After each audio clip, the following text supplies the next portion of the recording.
We have 70,000 students in 180 primary schools and 30 secondary schools. And on average, each one, the primary school is probably between 200 and 400 for primary school, and between 700 and 1,200 for secondary school. Right? We employ about 5,000 teachers and an additional few thousand learning support workers, so they're people who help the child read in the class. Non-teaching staff. Right. So non-teaching staff are absolutely crucial to the delivery of an overall approach. And I suppose the key thing is that, as you rightly sort of alluded to, we don't change education policy every 2 minutes. Glasgow has had the same nurture and development strategy for 15 years.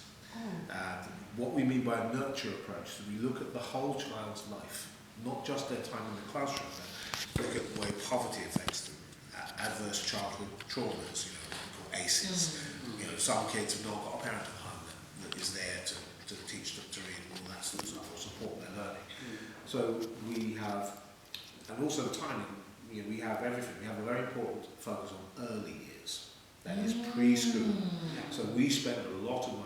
Also, just recently, that policy has been expanded. So we give 1,140 hours of free childcare to parents. That's just gone up from average across the country was 600. So the Scottish Government paid for all councils to bring it up to 1,140. That means a parent can now do a part-time job. While they were subsidising childcare. When they're in school, they get a free school meal. We introduced free school meals. It now covers down to 4-year-olds. So we're going to introduce it for 3-year-olds next year. So from baby up till 2, they formally start nursery classes. So they're already in preschool being prepared, right, for school, and they learn their socialisation skills, their play skills. All of the important things that they need to know before they get to school. They get to school at 5, at what we call primary 1, and at that point, sometimes you can stay a year longer, so we have a little bit of flexibility. You can delay by 1 year if you're a young 5-year-old, if you're born later to the year. So you can hang on a year and come in the following year. But we teach at 5, and then from there there's a sort of more formal structure until 11. Primary is very concentrated on nurture, class sizes being small, having support for learning workers. We try to identify things like additional learning support needs early. We try to. Some children have got disabilities. Yes, we call them additional learning support needs. Right? Not always disability. Sometimes it might be attention deficit disorder, it might be dyslexia, but whatever that is, we try to identify it. Yeah. So it's identified early, and then you put the mitigations in early, so that doesn't affect that child's learning journey. So we see it as a learning journey, right? And the principle is that we intervene early to counteract the negative impacts of things that are going on in their lives and in society. We try to make the school a safe, nurturing environment, and while they're with us, they learn a lot more than just what they learn in their classroom. But interestingly, there's a debate going on right now in Europe, especially, around the amount of class contact time. In Scotland actually has the most in Europe. We have 800 hours of contact time for teachers. And we've been ordered to reduce that by an hour and a half a week. So we're currently going through the process of reducing teacher contact time. What that means then, of course, we have to employ more teachers to keep the same amount of contact time. But actually, compared to Finland, which is the country in Europe with they do less class work. Way much less. I think they only do 500, if I remember right. And they do well. And they're the best results in the world. They also start at 6 and 7. They don't start at 4 and 5. So they start much lately. They spend a lot more in early years and preschool. In preschool. Preschool and early years. So they have better maternity leave and paternity leave. So all of that is, I think, a large part of their thing. So we're just beginning a conversation now in Scotland about whether starting school later might be better, but spending longer on doing early years. Now, early years is expensive. There's no doubt about that. It's very expensive, but it's worth it. And it's worth it because we know from the 15 years experience we've got is that when we spend the money early, that has reduced the problems we have later.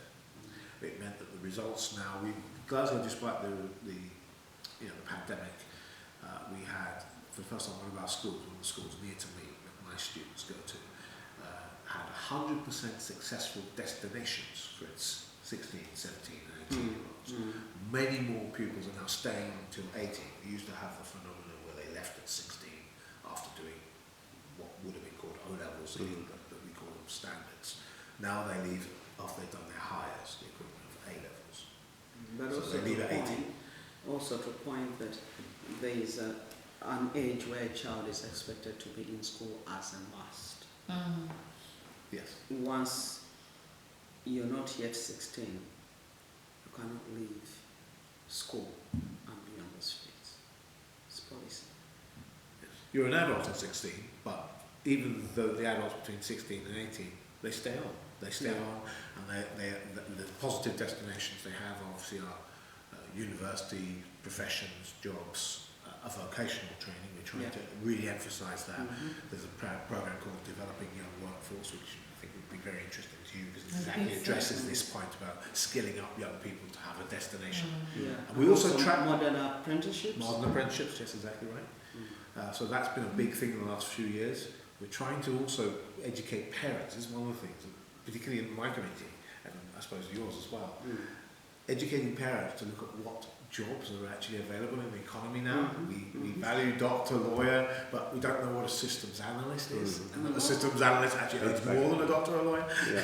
So it's understanding the way the economy is structured now in Glasgow and in the UK and in Europe, so that we know, well, okay, if we go into that vocational training, we might actually do well earning while studying and getting a degree, but not going into debt to have a degree and not have a profession and be underemployed. So trying to educate parents is an important part of our, when we do jobs festivals, so we do a job. Councillor is also part of my job right now, to sensitize the parents within the community, to understand, because we have a stereotype within my community that the success is being a doctor, being an engineer, being an accountant, being a lawyer, and it sort of like stops there.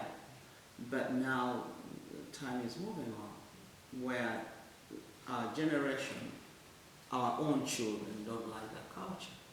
They want a different culture, and they don't see success the way we see it. Doing those non-top courses is no longer an thing.